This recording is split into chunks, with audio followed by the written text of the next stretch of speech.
4 agents français de la DGSE détenus au Burkina Faso. L'arrestation de ces individus a entraîné le départ de la douzaine de leurs collègues en poste dans le pays, où ils continuaient à coopérer avec les services burkinabés malgré les tensions entre Paris et Ouagadougou. Dans sa longue histoire, rarement la boîte a été contrainte de gérer une telle affaire.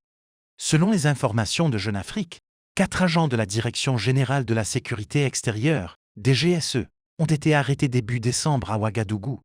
Détenus et interrogés dans le plus grand secret à la Direction de la Sûreté de l'État, DSE, pendant une dizaine de jours, ils sont désormais incarcérés séparément à la maison d'arrêt et de correction de Ouagadougou, Mako, la principale prison de la capitale burkinabé. En mission officielle, ces 4 agents étaient arrivés au Burkina Faso quelques jours avant leur interpellation avec des passeports diplomatiques et des visas en règle.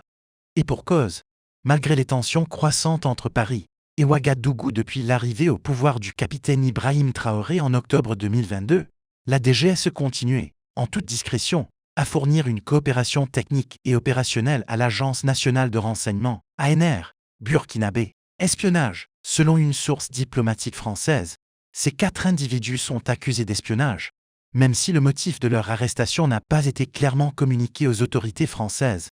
Des pourparlers sont toujours en cours entre les services des deux pays pour obtenir leur libération, notamment grâce à une médiation menée par les autorités togolaises. Cette affaire sensible a eu pour conséquence directe le départ de la douzaine d'agents de la DGSE du poste de Ouagadougou, qui ont quitté le Burkina Faso le 17 décembre.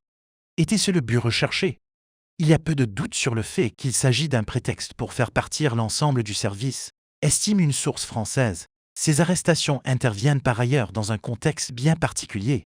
Depuis qu'il a été visé par une tentative de coup d'État, mi-septembre, Ibrahim Traoré a en effet décidé d'accélérer son rapprochement avec Moscou afin, entre autres, de mieux protéger son régime. Arrivée des Russes, selon plusieurs sources burkinabées, une vingtaine de ressortissants russes, probablement membres du GRU, les renseignements militaires russes, travaillent ainsi avec la ANR depuis le mois de novembre.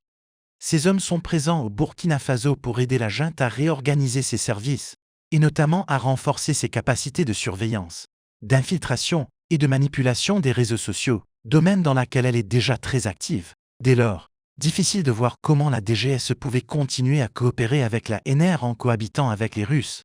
Pour les services de renseignement français qui avaient renforcé leur présence auprès de leurs homologues burkinabés depuis une décennie, cette affaire est un coup dur. Elle constitue, aussi, une crise majeure entre Paris et Ouagadougou. Quand les relations diplomatiques sont tendues, voire rompues, entre deux pays, il reste toujours un lien, celui assuré par les services. Là, il y en a même plus, conclut une source sécuritaire française.